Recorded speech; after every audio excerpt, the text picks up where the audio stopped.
Tinatanong mo ko kung bakit ko nagawa sa'yo to? Look, tingnan mo nga yung sarili mo, Ninyo. Wala ka nga sasakyan eh. Ni motor, wala ka.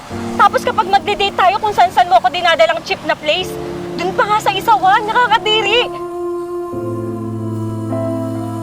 Oh, nandito na tayo. Pwede ka na bumaba. Baka makita pa tayo ng boyfriend mo. Ano ka ba? We're not living on the same roof kaya. Anyways, salamat sa paghatid sa akin ah. Paano ko makakauwi niyan kung walang may sasakyan na maghahatid sa akin? Siyempre, pinaligaya mo ako ngayong araw. Tsaka, sigurado nga wala yung boyfriend mo siya. Ayoko na naman. Ano ka ba? Magiging ganito ba ako kakampante kung nandyan siya? Tsaka, wag na nga natin siyang pag-usapan. Ang mahalaga sa akin, ito, yung magkasama tayong dalawa. Bad girl ka talaga. Kaya sa'yo ako eh. May thrill. Ay, nako. Ano ka ba? Siyempre, ako na to, no? Siya, sige, mauna na ako, ha? See you tomorrow.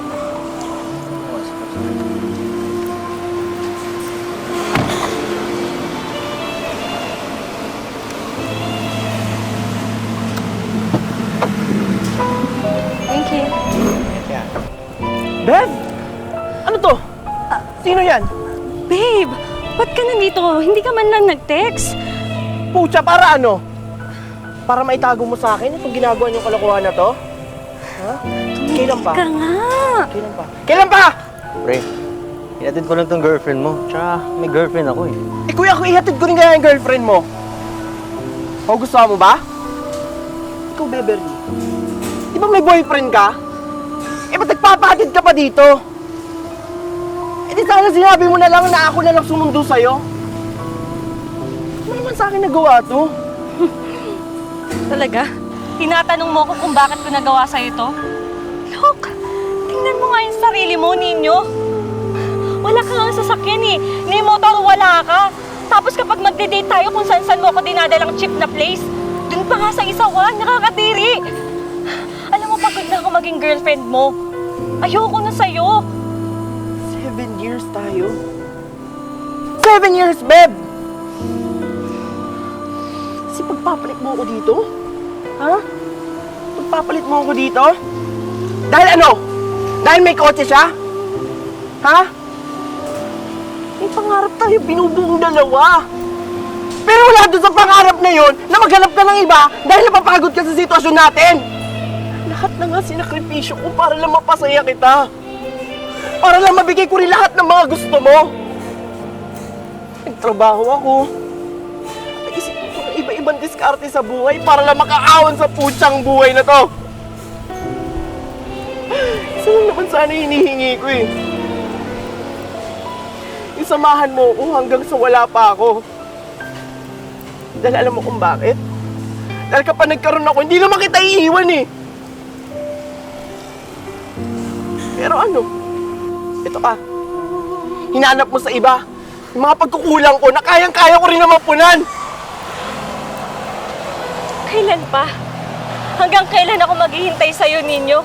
At saka, bakit naman ako maghihintay sa'yo kung pwede naman akong humanap ng mas better? Diba?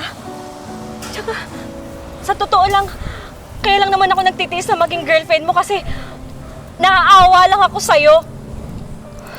Pero nirealize ko, wala akong matinong makukuha sa'yo. Wala akong magandang future sa'yo, Ninyo. Narinig mo ba yung sinasabi mo, Beth? Hindi ikaw yan. Ang sabi mo sa akin, sa lahat ng sitwasyon, basta magkasama tayo, malalagpasan natin lahat ng mga problema. Pwes, dati yon. Iba na ngayon. Kaya maghiwalay na tayo. Pero kung ito talaga desisyon mo, sige. Tatanggapin ko.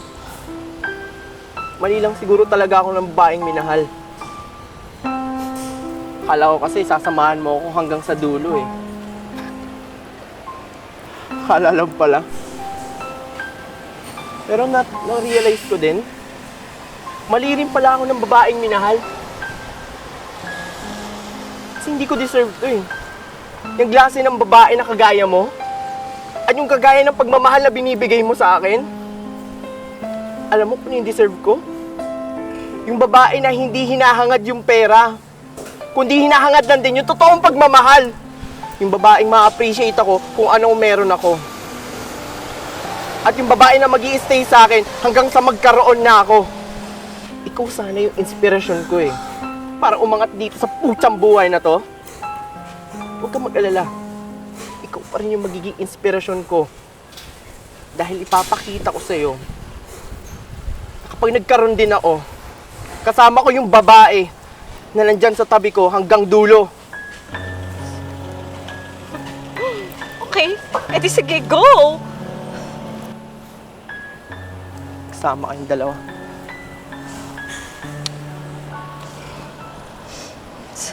As if naman may pakialam ako sa kanya. Tara na nga. Alam mo, mas mabuti pa, Jor, mag-celebrate na lang tayo ngayon. Total, single naman ako eh. Tumigil nga. Eh, ano naman ngayon? Tsaka, hindi naman kita mahal. Pampalipas oras lang kita. Tsaka may girlfriend din ako. At hindi ko siya ipagpapalit sa babaeng katulad mo. Ano ka ba? Wala na akong boyfriend. Masasolo mo na ako ngayon. Alam mo, dahil sa ginawa mo sa boyfriend mo, pinatunayan mo lang na hindi ka yung tipong babaeng pinapakasalan.